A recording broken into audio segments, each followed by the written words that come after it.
វាកំពូលទាំង3របស់ប្រទេសថៃទី3 Type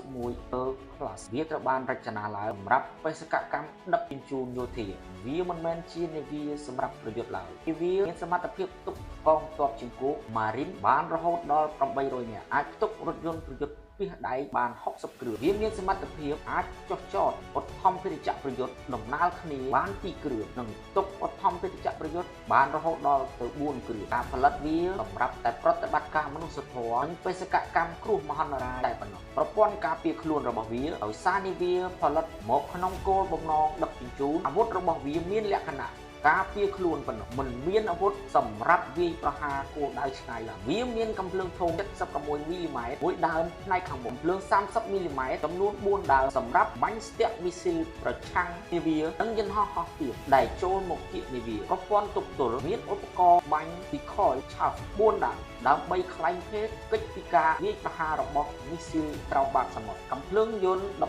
12.7 មីលីម៉ែត្រ4ដើមឬច្រើនជាងនេះអំពីចំណុចខ្សោយបើធៀបនឹងនាវាប្រយុទ្ធ Frigate ឬ Destroyer នាវា Type